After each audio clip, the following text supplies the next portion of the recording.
기도하시겠습니다. 사랑이 많으신 아버지 하나님, 주님의 사랑과 은혜에 감사 찬양 드립니다. 특별히 이 시간 베드로와 같은 성정을 가진 이들이 모였습니다. 너무나도 인간적이지만 그만큼 열정적이고 누구보다 예수님을 사랑하고 따르려는 이들입니다. 이 자리에 모인 저희들에게 성령님 친히 찾아오셔서 감화 감동 교통하심으로 저희들의 마음 문을 여시고 가장 필요한 말씀으로 채워주실 줄 믿습니다. 예수님 이름으로 기도합니다. 아멘. 네, 오늘 말씀, 우리 하나님, 제가 증거할 하나님 말씀은 작은 믿음으로 걸으라, 작은 믿음으로 걸으라라는 제목으로 우리 하나님 말씀 증거하도록 하겠습니다. 오늘 읽은 본문 말씀의 시점은 오병이어 사건 이후입니다. 오병이어 사건, 엄청난 사건이었죠. 보리떡 5개와 물고기 2마리로 남자만 5,000명을 먹인 사건이지요. 우리 영유아부 아이들도 이 이야기를 참 좋아하는데요.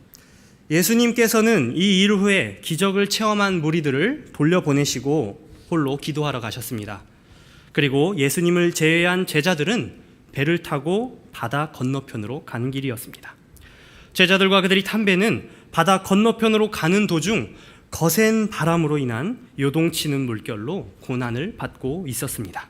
그러던 중 밤 사경, 약 새벽 3시쯤 예수님께서 물 위로 걸어오셨습니다. 그때에 베드로가 말하길, 주여 나에게 명하사 걸어오게 하소서. 그리고 베드로가 몇 발자국을 걸었는지 성경에 나오진 않지만 물 위를 걸었고, 그러나 곧 두려움에 물에 빠지게 되는 베드로를 오늘 성경을 통해서 우리는 볼 수가 있습니다. 예수님은 베드로의 손을 잡아주시면서 믿음이 작은 자여 왜 의심하느냐라고 말씀하십니다. 베드로와 그 밖에 그 제자들과 같이 우리도 우리의 목적지로 향하는 배에 타고 있습니다.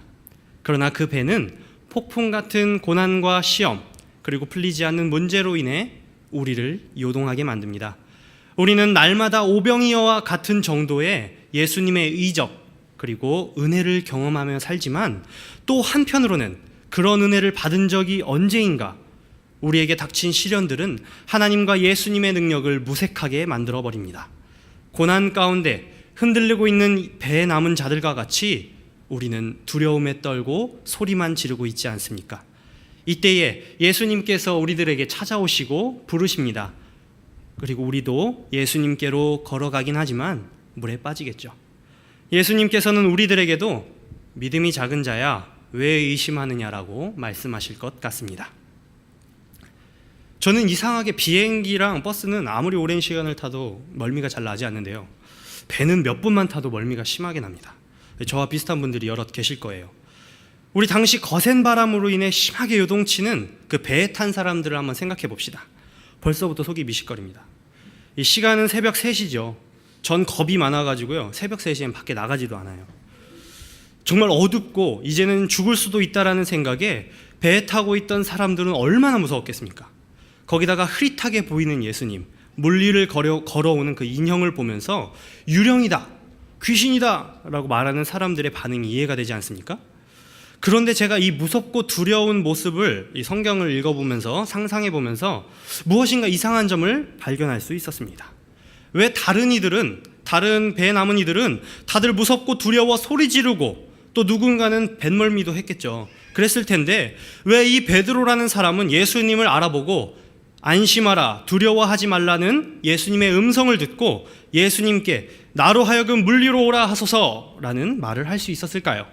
왜 베드로는 다른 이들과 달랐을까요? 무엇이 그를 요동하는 배에서 내려 물 위를 걷게 만든 것일까요? 대체 베드로는 왜 예수님께로 걸어간 것일까요? 베드로가 어부 출신이라 뱃멀미의 면역에, 또 몽골 사람들의 엄청난 시력과 엄청난 청력을 소유하였으며 두려운 것이라고는 예수님밖에 없는 강심장, 그만큼 담대한 인물이었기 때문일까요? 우리 누구도 베드로가 예수님만을 두려워하는 사람이라고 생각하지는 않을 것입니다. 그러면 대체 베드로는 다른 제자들과 무엇이 달랐을까요? 폭풍이 몰아치는 바다 한가운데에서 그나마 안전해 보이는 배에서 내려 어둡고 무서운 바다로 내려가는, 무모해 보이고 두렵기까지 한 행동을 베드로는 어떻게 할 수 있었던 것일까요? 제가 지금까지 드린 이 질문들의 공통된 답 속에 지금 여러분들의 삶을 요동시키고 또 여러분들이 마주하고 있는 폭풍 같은 고난과 시험들, 또 그 고난 속에 침몰하고 있는 여러분들에게 필요한 메시지가 숨겨져 있습니다. 이 시간 오늘 읽은 말씀을 통해서 또 그 메시지를 통해서 여러분들을 고난 가운데 건져낼, 또 그리고 물 위에 예수님께로 걸어가는 방법을 여기 계신 여러분들과 함께 공유하고자 합니다. 첫 번째, 베드로는 어떻게 물 위를 걷게 된 것입니까? 라는 질문입니다. 우리 28절, 베드로는 주여 만일 주님이시거든 나를 명하사 물 위로 오라 하소서라고 말합니다. 그러자 우리 예수님께서 뭐라고 말씀하십니까? 오라, 나에게 오라. 또 베드로가 배에서 내려 물 위로 걸어서 예수님께로 가는 장면이 나옵니다. 이 베드로는 연약한 사람입니다. 우리 여기 계신 모든 분들이 다 아실 거예요. 그리고 예수님을 부인했던 사람이고 또 말고의 길을 내려쳤던 그러한 그 다혈질의 사람이고 연약한 사람입니다. 또 우리만큼 인간적이고 열정적이고 다혈질의 사람이었습니다. 그러나 진실되고 뜨거운 믿음이 있었던 사람입니다. 그가 물에 빠진 자리가 배 안이 아닌 예수님께로 가는 물 위였다는 것이 그 증거입니다. 그가 다른 이들보다 진실되고 뜨거운 믿음이 있었다는 또 다른 증거가 무엇입니까? 그는 오늘 설교의 제목과 같이 약한, 또 약해 보이는 믿음으로 걸었다는 것입니다. 우리는 예수님께서 저 멀리 물 위에서 우리를 오라 하실 때에 예수님 잠깐 기다리세요, 잠시 기다리시라 말합니다. 아직 준비가 덜 되었다는 핑계를 가지고 말입니다. 그러나 우리가 베드로를 통해서 알 수 있는 것은 우리가 연약할지라도, 우리가 준비가 되어 있지 않더라도 물 위로 걷는 믿음의 순종을 해야 한다는 것입니다. 예수님께서 우리를 부르실 때에 우리가 준비가 되어 있습니까? 당연히 준비가 되어질 수 없습니다. 근데도 우리는 준비하려고 합니다. 하나님께서는 우리에게 광야로 나와 가나안으로 함께 가자고 하시는데 내비게이션이 없다고 합니다. 또 물 위로 걸어오라 말씀하시는데 벌써부터 물에 빠질까 봐 구명조끼를 찾고 있습니다. 은혜는 준비되어 있지 못함에도 물 위를 걷게 하는, 예수 그리스도에게로 나아가게 하는 힘입니다. 예수님이 우리를 부르실 때에 무엇을 준비하는 것이 아니라 은혜로 무장해야 합니다. 예수 그리스도의 말씀에 순종하고 믿는 것이 바로 진정한 믿음이고, 오라고 하실 때 행동을 취하는 것이 믿음이라는 것입니다. 다시 말해 믿음은 공로와 의지 그리고 행위로 가능한 것이 아닙니다. 베드로의 발에 에어백이 있었을까요? 혹은 베드로가 물 위를 걸을 수 있는 소금쟁이였을까요? 그렇지 않죠. 우리가 믿음을 가진다는 것은 은혜로 믿는다는 것입니다. 아니 믿어지게 되는 것입니다. 그러므로 우리는 순종이라는 행동을 취할 수 있게 되는 것입니다. 그리고 물 위로 걸어 예수님께로 나아갈 수 있게 되는 것입니다. 은혜는 준비되지 못함에도 물 위를 걷게 하는 힘입니다. 내 힘과 공로와 의지로 무엇을 준비하는 것이 아니라 하나님께서 주시는 은혜로 무장하여 예수님께로 걸어가시는 사랑하는 성도님들 되시기를 소망합니다. 그러나 고난 가운데 있던 배에서 내려 은혜로 예수님께 걸어가더라도 우리의 작은 또 연약한 믿음은 물에 빠지는 것을 피할 수 없게 만듭니다. 그렇다면 물에 빠질 것을 알고 있던 이 베드로는, 물에 빠질 것 같았던 이 베드로는 왜 물 위를 걷고 예수님께로 나아간 것입니까? 30절, 베드로는 바람을 보고 무서워 빠져가는지라 라고 성경은 말하고 있습니다. 고난이 닥쳐왔을 때에 우리 성도님들의 반응과 비슷할 것 같아요.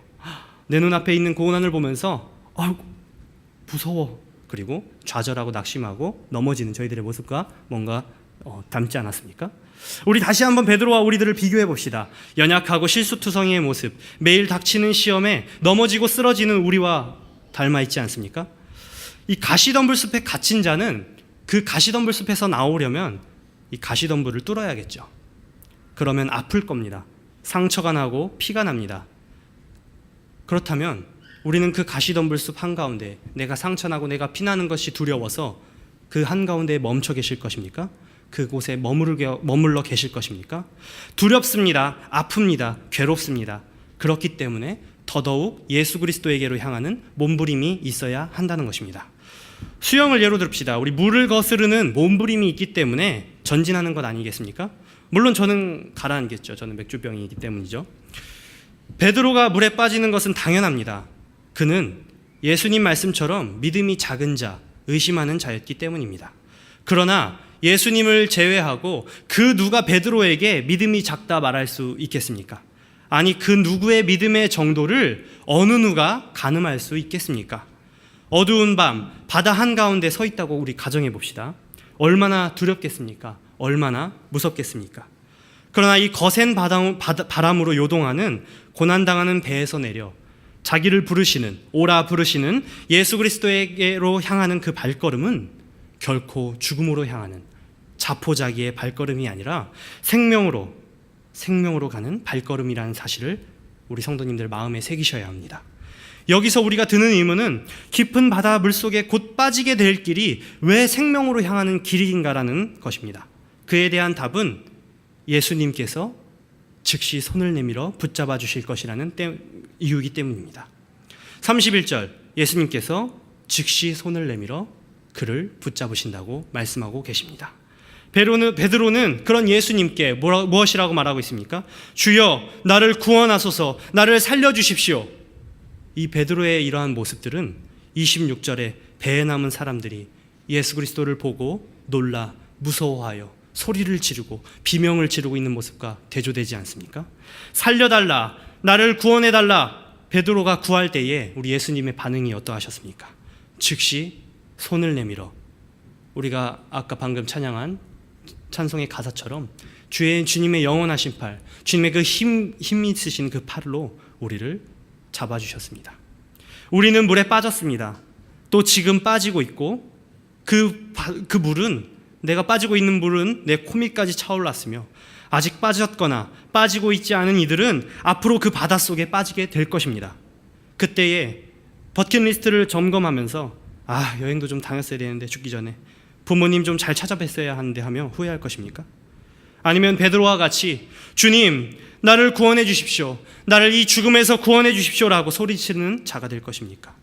배에 남은 자들과 같이 고난 가운데 찾아오신 예수님을 유령 귀신으로 착각하여 무서워 소리 지르는 자가 아니라 베드로와 같이 예수님께 구원해달라 부르짖는 자가 되셔야 합니다. 물에 빠지고 시험과 고난에 넘어지고 상처가 나도 우리 예수 그리스도에게로 걸어가야 합니다. 침몰하려는 배보다 물 위에 그리스도가 낫습니다.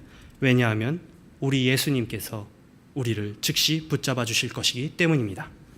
어떠한 시련과 고난 가운데에 빠지더라도 예수님에 대한 굳건한 믿음과 살려달라 부르짖는 간절한 기도와 간구로 우리를 굳세게 잡아 붙드시는 예수님께서 내미시는 그 손을 경험하는 우리 믿음의 신실한 자녀들 되시기를 주님의 이름으로 소망합니다. 베드로는 예수님께서 즉시 내미시는 손에 의해 다시 배로 돌아올 수 있었습니다. 여기서 발견할 수 있는 또 하나의 메시지는 베드로의 작은 믿음으로 물 위를 걸음을 통해 구원받은 베드로뿐만 아니라 배에 남겨져 두려움에 떨고 있는 나머지 사람들, 나머지 제자들에게도 영향을 주었다라는 것입니다. 다시 말해 하나님께서는 우리의 연약한 믿음을 사용하여서 자신뿐만 아니라 우리 자신들뿐만 아니라 공동체도 변화시킨다는 것입니다. 예수님을 알아본 베드로와 두려움에 떨고 있는 사람들이 있던 시점과 상황으로 우리 마지막으로 함께 가봅시다. 우리의 베드로가 요동하는 배에서 내려 바다로 내려갈 때에 사람들의 반응은 어떠했을까요? 한심할 것 같아요. 제 발로 바닷속으로 죽으러 들어가는 모습, 무모해 보이며 두렵기까지 하지 않습니까? 마치 자살하려는 사람과 같이 보였을 것 같기도 합니다. 우리 가운데에 예수님께서 나를 부르셨다면서 준비되지도 않아 보이는데 맹목적으로 순종하려는 이들을 보며 우리 이런 생각 한 번쯤 해보지 않으셨습니까? 이런 반응은 은혜를 모르는 사람, 하나님을 모르는 사람들의 반응이라는 것입니다. 그러나 베드로의 약해 보이는 이 믿음의 발걸음은 마태복음 14장 33절 병행 구절이죠. 예수께 절하며 이르되 진실로 하나님의 아들이로소이다 라며 사람들로 하여금 예수 그리스도가 진실로 하나님의 아들임을 고백하게 만들었습니다. 두 번째, 맞아, 나의 하나님은 살아계시고 예수님은 정말 하나님의 아들이야, 예수님은 정말 하나님의 아들이야 라는 고백을 하게 만들었습니다. 예수님이 진정 메시아다라는 고백을 사람들로 하여금 하게 만든 것입니다. 예수님을 따르던 제자들은 오병이어의 엄청난 사건을 경험했지만 그 일을 깨닫지 못하고 잊어버린 둔해진 마음을 가지고 있었습니다. 이 병의 구절인 마가복음 6장 51절 52절 말씀을 제가 읽어드리도록 하겠습니다. 51절 말씀입니다. 배에 올라 그들에게 가시니 바람이 그치는지라 제자들이 마음에 심히 놀라니 이는 그들이 그 떡 대시던 일을 깨닫지 못하고 도리어 그 마음이 둔하여졌음이러라. 베드로의 걸음은 이러한 제자들의 둔해진 마음을 깨웠다는 것입니다. 또 요한복음 6장 21절을 통해서 예수님께서 배에 오르시고 바람이 그침으로 고난을 극복하게 되고 또 기뻐하게 되고 이 공동체로 말미암아 기쁨을 얻게 해주고 또 배는 곧 그들이 가려던 땅에 이르렀다고 증거합니다. 바로 우리가 가려는 최종 목적지에 도착하는 승리를 경험토록 그들에게 이끄셨다는 것입니다. 우리와 같은 베드로 또 그의 작은 믿음의 발걸음은 자기 자신의 구원뿐만 아니라 물에 빠졌던 자신을 구원해 주시는 그 구원뿐만 아니라 다른 배에 남은 자들, 공동체들을 변화시키십니다.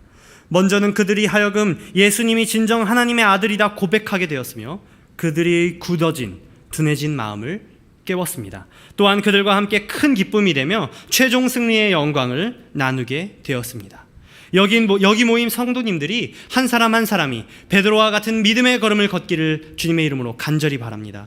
그래서 자신뿐만 아니라 주변의 사람들에게, 우리 믿음의 공동체들에게 큰 기쁨과 승리를 보여주는 주님의 신실한 종들 되시길 주님의 이름으로 소망합니다. 오늘 말씀을 정리해 보도록 하겠습니다. 왜 작은 연약해 보이는 믿음으로 우리가 물 위를 걸어야 합니까? 고난을 걸어야 합니까? 걸어서 예수님께로 나아가야 합니까? 먼저는 베드로가 걷는 것은 예수 그리스도를 의지하고 사랑하며 그의 굳건한 믿음을 보여주는 것이기 때문이라는 것입니다. 이 믿음은 누구의 노력으로 준비되어지는 것이 아니라 하나님께서 주시는 은혜로 말미암아 주어지는 것입니다.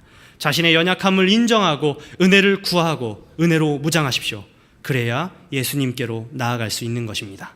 두 번째로, 침몰하는 배보다 바다 위, 물 위에 예수 그리스도가 안전합니다.